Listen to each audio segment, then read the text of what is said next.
আমাদের অনন্য স্টোরি সকল প্রকার পার্ট গল্প দেখতে আমাদের চ্যানেলটি সাবস্ক্রাইব করে পাশে থাকা বেল আইকনটিতে ক্লিক করে অল নোটিফিকেশন অন করে দিন। শার্ট কেন খুলছেন আপনি? দেখুন, ভালো হবে না কিন্তু, বলে দিলাম। আমি কিন্তু ভয় পাওয়ার মতো মেয়ে নই। একদম উল্টাপাল্টা কিছু করার চেষ্টা করবেন না, না হলে কিন্তু আপনার জন্য মোটেও ভালো হবে না। আদিত্য নূরের হুমকির বিন্দু মাত্র তোয়াক্কা না একইভাবে এগিয়ে যেতে লাগলো নূরের দিকে।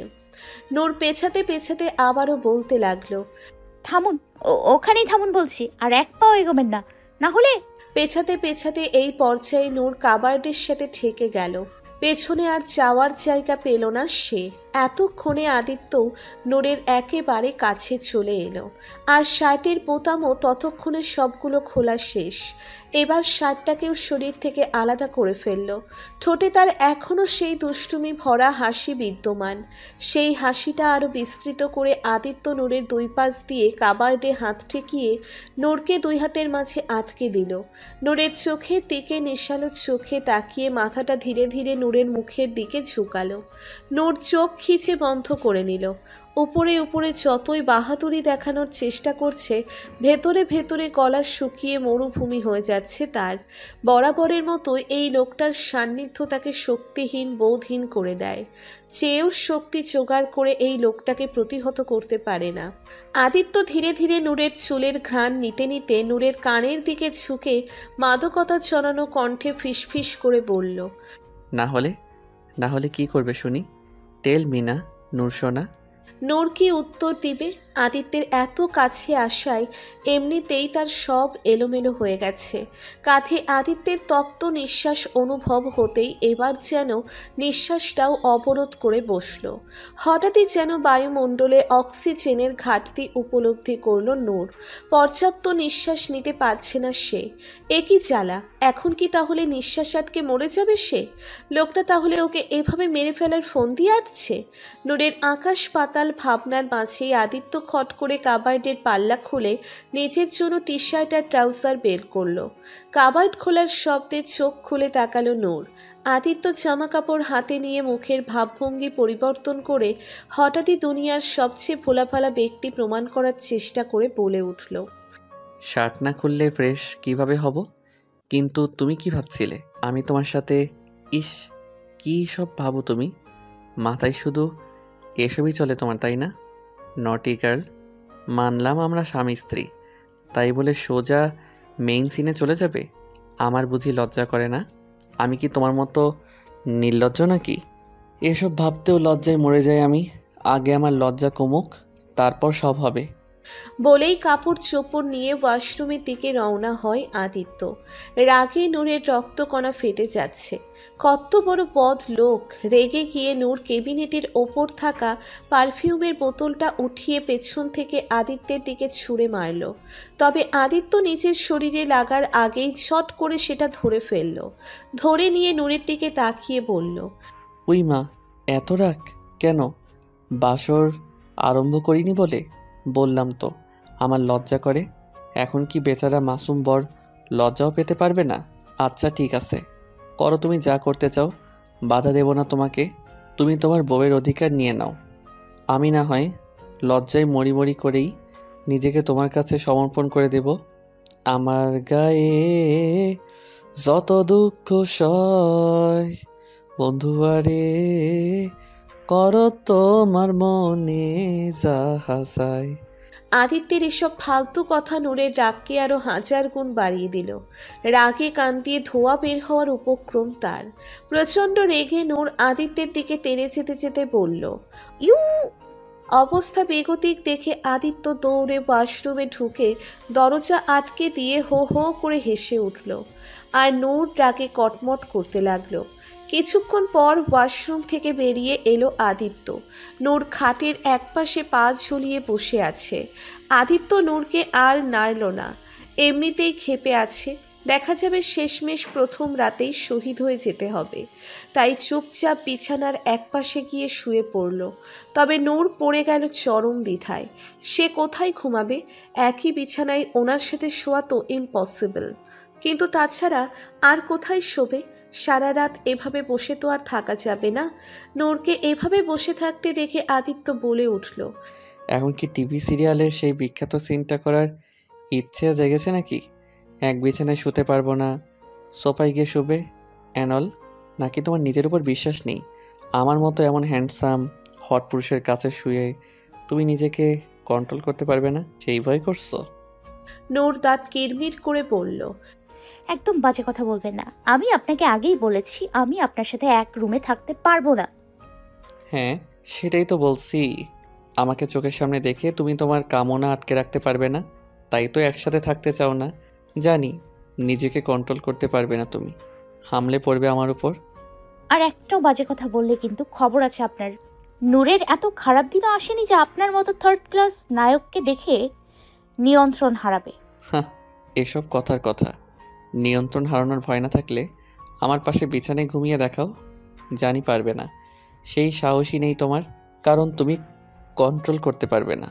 নূর চোয়াল শক্ত করে ঠাস করে আদিত্যের পাশে বিছানায় শুয়ে পড়ে বলল, এই যে নিন, শুয়েছি। এখন দেখি কে নিয়ন্ত্রণহীন হয়। খবরদার, আপনার হাত যেন আমার সীমানায়ও না আসে। আদিত্য মনে মনে হাসল। রাগী মেয়েগুলো মাঝে মাঝে খুব বোকা হয়ে যায়। নূরের উপর সব সময় এই ট্রিকটা কাজে লাগে। সারাদিনের অশান্তি আর ক্লান্তির কারণে ঘণ্টা খানেকের মধ্যেই ঘুমিয়ে গেল নূর। আদিত্য বালিশে কনুই ঠেকিয়ে হাতের উপর মাথা রেখে মায়াময় চোখে তাকিয়ে নূরের ঘুমন্ত মুখের দিকে। এই দিনটার জন্য আদিত্য কত দিন ধরে অপেক্ষা করছিল।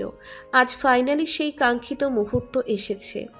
নূর আজ ওর বউ, ওর ঘর নূরের আলোর মতোই আলোকিত, ওর পাশে শুয়ে আছে। আর কি চাই আদিত্যের? হ্যাঁ, নূরকে এভাবে পেতে ওকে একটু অযাচিত পন্থাও অবলম্বন করতে হয়েছে, কিন্তু এছাড়া যে আর কোনো উপায় ছিল না। নূরকে অন্য কারোর হয়ে যাওয়া কিভাবে দেখতে পারত সে? তাই তো নূরকে একেবারেই নিজের করে নিয়েছে। এখন আর নূরকে হারানোর ভয় নেই। যত খুশি রাগ করুক, তবুও আমার চোখের সামনে থাকুক। ওর সব রাগ, অভিমান, ঘৃণা সইতে পারবো, তবে অন্য কারোর হতে দেখতে পারবো না, কখনো না। তুমি শুধু আমার নূর, আমার সই বলিনি। শুভ্র ভোরের স্নিগ্ধতায় আলোকিত হলো নূরের স্বর্ণময়ের ন্যায় ঝলমলে মুখমণ্ডল। সেই স্নিগ্ধতায় সিক্ত হচ্ছে আদিত্যের হৃদয় মন। আজকের সকালের ন্যায় সুন্দর বুঝি কখনো কোনো কিছুই হতে পারবে না। এ যে এক অনাবিল প্রশান্তিময় সকাল, যা আদিত্যকে এনে দিয়েছে সুখের সাম্রাজ্য। আদিত্যের পাশে নূরের এই ঘুমন্ত মুখটা এক মহাসাগর সমান সুখময় খুশির বার্তা বয়ে এনেছে। রাত থেকে একবারও চোখের পাতা এক করেনি সে। ভয় হচ্ছিল, যদি চোখ বুঝতেই নূর স্বপ্নের মতো হারিয়ে যায় তাহলে। তাই তো রাত ভোর সে শুধু নূরের পানে তাকিয়ে থেকেই কাটিয়েছে। এই মুখপানে তাকিয়ে তো আদিত্য শুধু এক রাত কেন, তার পুরো জীবনকালই অনায়াসে কাটিয়ে দিতে পারবে। ঘুমন্ত অবস্থায় কত নিষ্পাপ আর মায়াবী লাগছে নূরকে, যেন সদ্য ফোটা শিশির ভেজা পুষ্প। কে বলবে এই মেয়ে এখনই চাকনা পেলেই ডাকুরানী রূপ ধারণ করবে? চিদানের ভাষায় কুমিরের সর্দারণী। নিজের মনে কথাটা বলে নিজেই হাসল আদিত্য। বাম হাতের আঙ্গুল দিয়ে আস্তে করে নূরের কপালে থাকা চুলগুলো কানের পিঠে গুছে দিল। আলতো করে অধর ছুঁয়ে দিল নূরের ললাটে। কপালে কপাল ঠেকিয়ে মৃদু স্বরে বলল, গুড মর্নিং ওয়াইফি।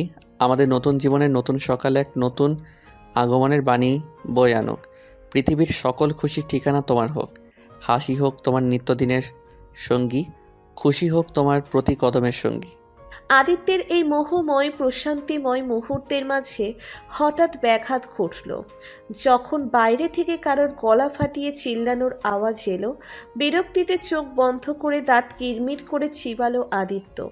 এই ফাটা বাঁশের আওয়াজটা যে ওই ড্রামাবাজ আবিরের, তা বুঝতে পেরেই আদিত্য বিরক্ত হচ্ছে। সকাল সকাল নিশ্চয়ই চলে এসেছে হাই লেভেলের ড্রামার প্রদর্শন করতে। আদিত্যের আশেপাশে সবগুলো এক একটা নমুনা। একটা ড্রামা শেষ হয়তো আর একটার শুরু হয়ে যায়। আদিত্য বিরক্ত হয়ে উঠে বসল। আবিরের চিল্লানিতে নূরের ঘুমও ভেঙে গেল। ধরপড়িয়ে উঠে বসল সে।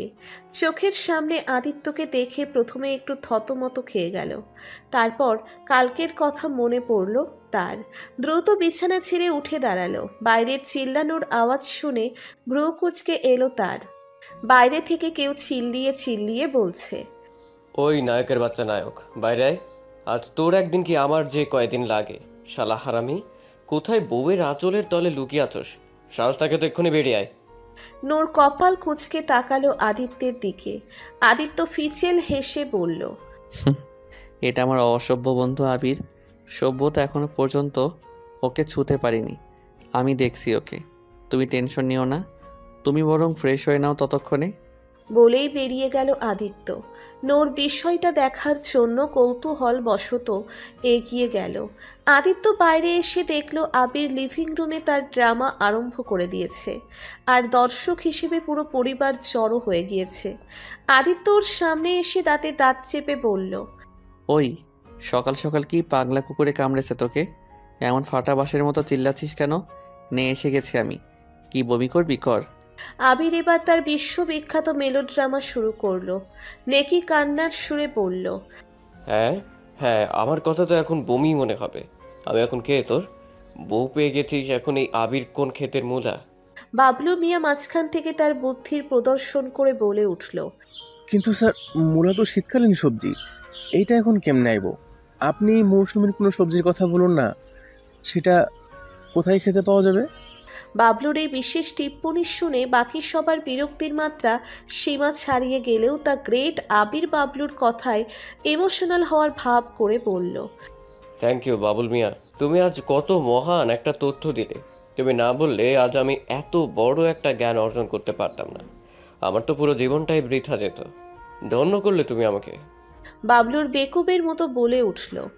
তাহলে কি এখন থেকে আপনাকে সবাই ধন্য বলে ডাকবে? আদিত্যের বাবা বাবলুকে ধমক দিয়ে চুপ থাকতে বলে আবিরকে বলল, আরে বাবা, হয়েছেটা কি সেটা বলবি তো? আবির মেলোড্রামার মাত্রা আরও বাড়িয়ে দিয়ে দুঃখী মুখ বানিয়ে বলল, কি হয়নি তাই বলেন আঙ্কেল। এই আপনার ছেলে, সে আমাকে ধোঁকা দিয়েছে। বন্ধু নামের কলঙ্ক সে। আমাদের ল্যাংটাকালের বন্ধুত্বের এই প্রতিদান দিয়েছে। সে নাকি নিজেকে আমার বন্ধু দাবি করে, অথচ এত বড় একটা কথা আমার থেকে লুকিয়েছে। কোন কথা? কেন, মিডিয়ার সামনে আদি বলল না যে সে নূর ভাবিকে 2 মাস আগেই বিয়ে করেছিল, অথচ এই কথা আমাকে বলেনিও। আমাকে, ওর ল্যাংটা কালের বন্ধুকে। সেই বন্ধু যে কলিজা ফোপড়াওয়ালা বন্ধু, যে বন্ধুর সাথে খেলাধুলা, খাওয়া পড়া, হাসি কান্না, সর্দি কাশি, হাগা মোতা সব শেয়ার করা হয়, সেই বন্ধুকেও এত বড় কথা বলেনি। এই দুঃখ কোথায় রাখবো? দুঃখের নাক বন্ধ হয়ে যাচ্ছে আমার। বাবলু বলে উঠল, কিন্তু স্যার, দুঃখে নাক কিভাবে বন্ধ হয়? আমার তো দুঃখে আরো নাক ফুলে যায়, নাক দিয়ে দুঃখের বন্যা বয়ে যায়। আবির প্রত্যুত্তরে বলল, আরে বাবলু, আমার কাল ঠান্ডা লেগেছে তো, তাই নাক আটকে গেছে।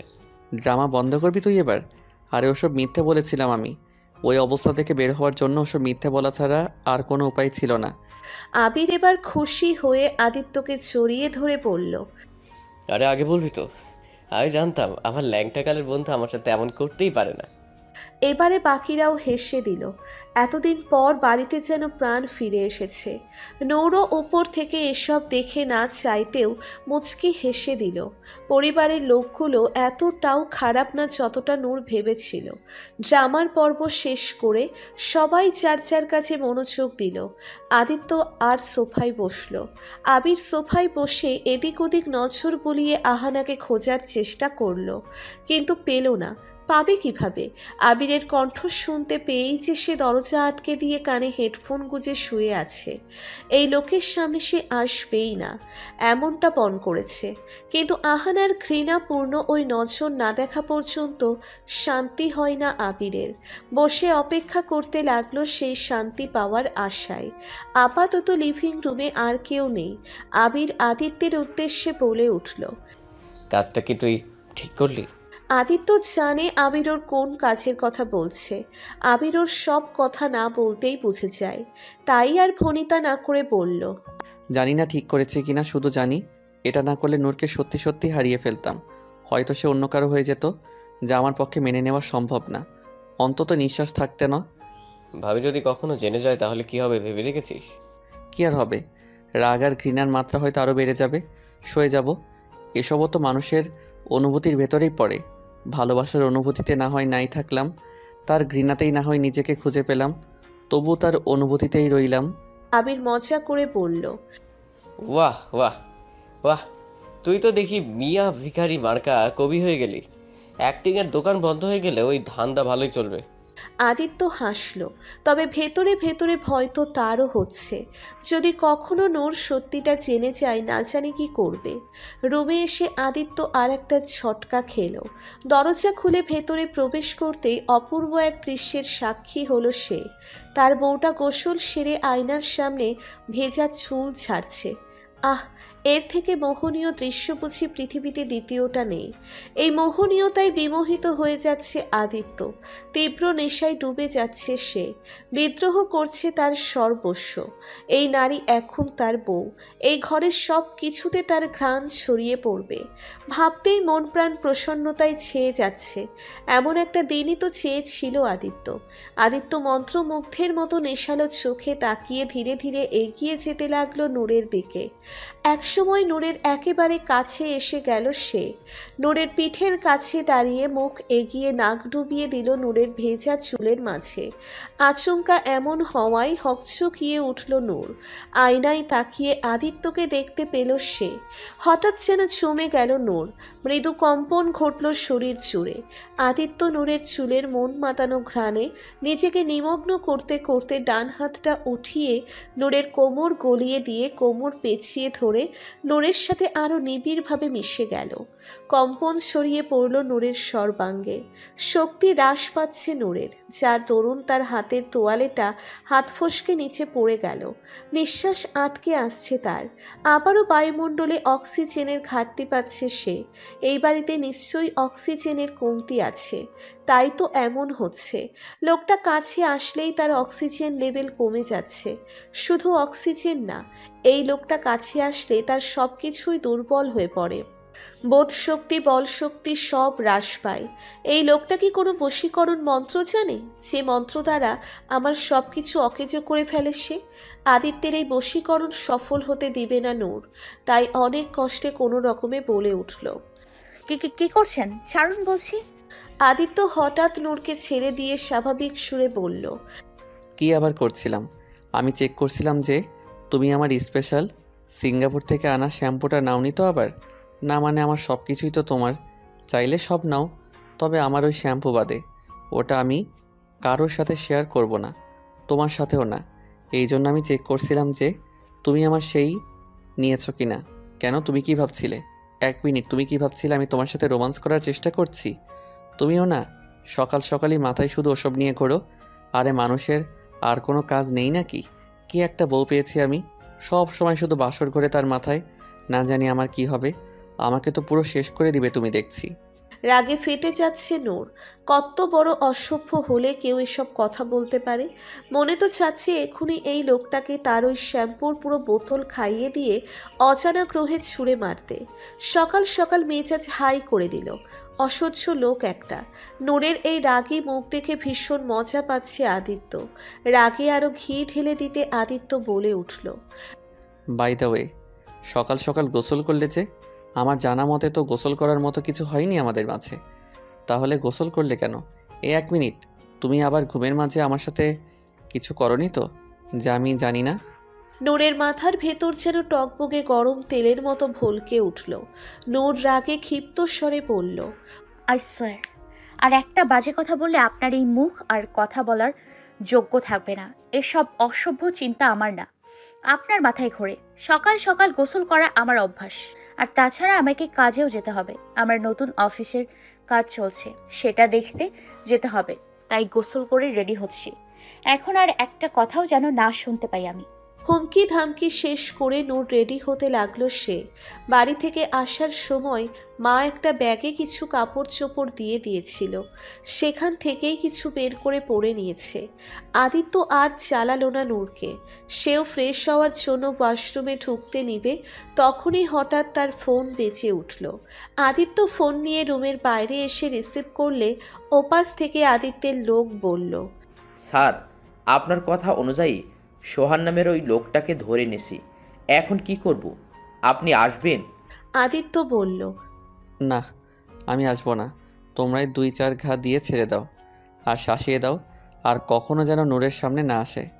আমি ওর সামনে গেলে ওর মৃত্যু নিশ্চিত। আর তোমরা ভালো করেই জানো, শুধু নিজের ক্ষোভ মেটাতে আমি কাউকে মারি না। আমি শুধু তাদেরই মারি যারা সমাজের কীট। Okay sir.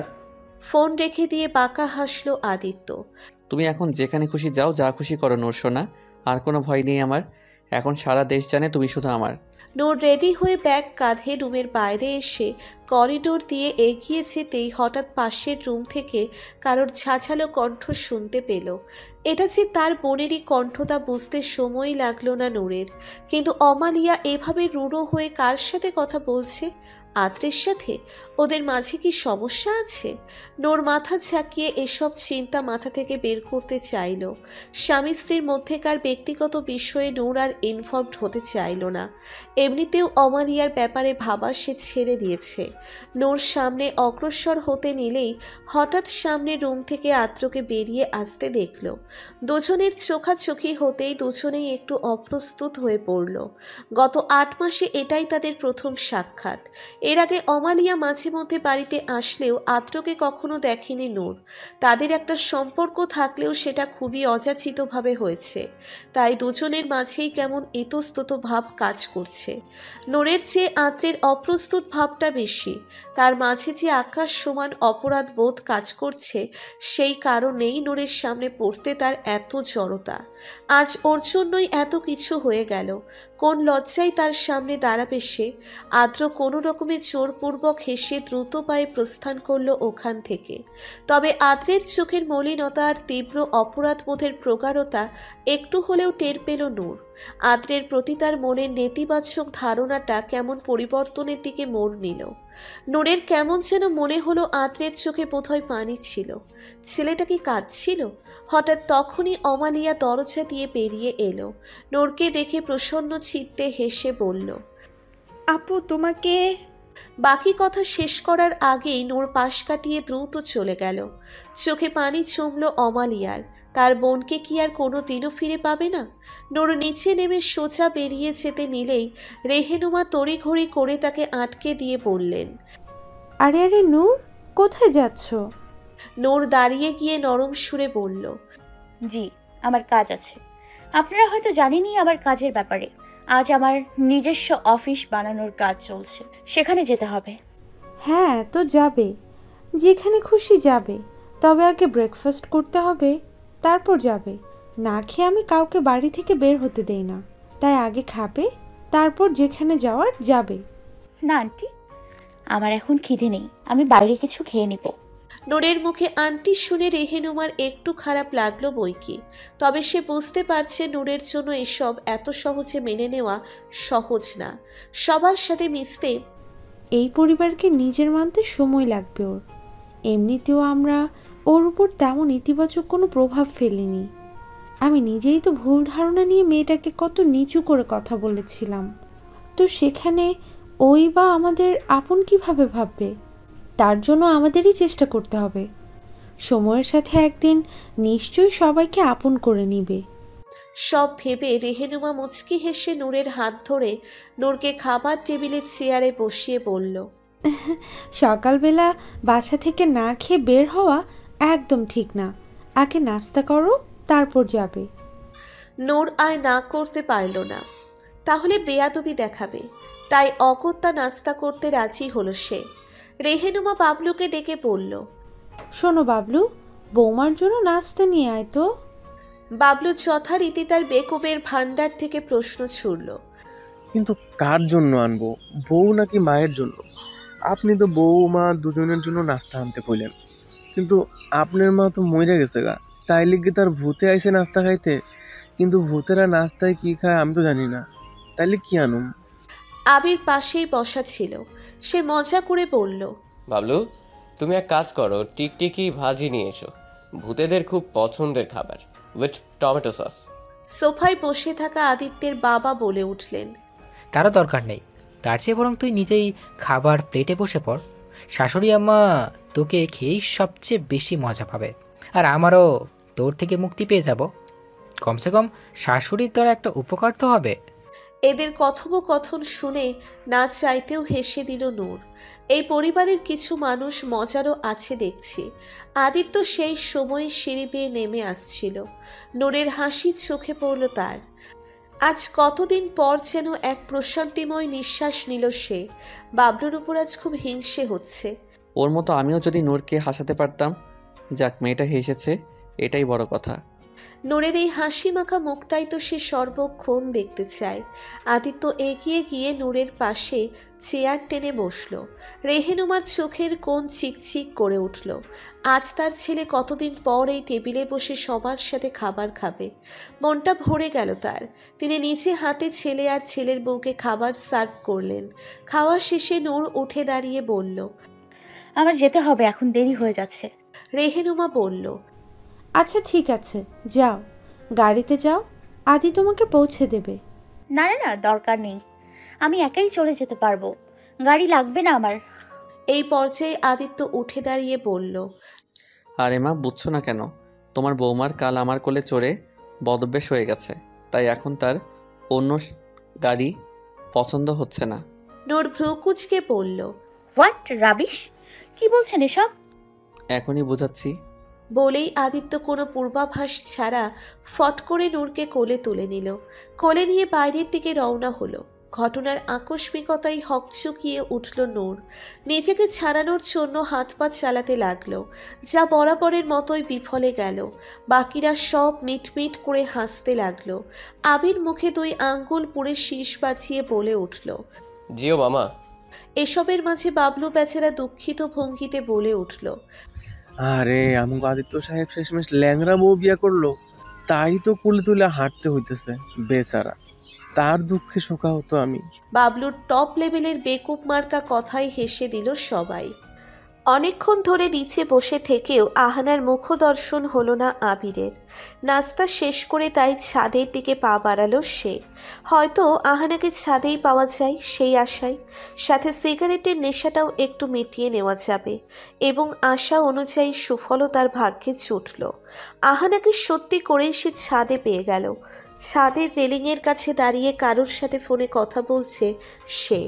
মুখে এক অমায়িক হাসি লেগে আছে, কিন্তু আবিরের তো আহানার মুখের হাসি চাই না। আবির যে বাকি দুটো সাধারণ প্রেমিকের মতো না যে প্রিয়তমার হাসিতে মোহিত হবে। সে তো ঘৃণার প্রেমিক, ঘৃণাই তার চাহিদা। আহানার চোখে মুখে শুধু সীমাহীন ঘৃণার ছাপ চাই সে। তার মুখ থেকে সেই ম্যাজিক্যাল ওয়ার্ড ছি শুনতে চায়, যা সো কল্ড ভালোবাসি শব্দটার চেয়ে 1000 গুণ মোহনীয় শোনায়। আহানার মুখ থেকে সেই ম্যাজিক্যাল ওয়ার্ডটা শোনার উদ্দেশ্যে বাঁকা হেসে সেদিকে এগিয়ে গেল আবির। আহানার নিকট গিয়ে উস্কানির ইচ্ছেতে বলে উঠল, কিরে, এমন হলুদ দাঁত বের করে কার সাথে কথা বলছিস এত? তাও আবার ছাদে একা একা? ঘটনা কি তাহলে ঘটিয়ে ফেললি? বয়ফ্রেন্ড করে ফেললি? বলেই বিদ্রুপের হাসি হাসল আবির। রাগে ঘৃণায় আহানার শরীর দপদপ করে চলে উঠল।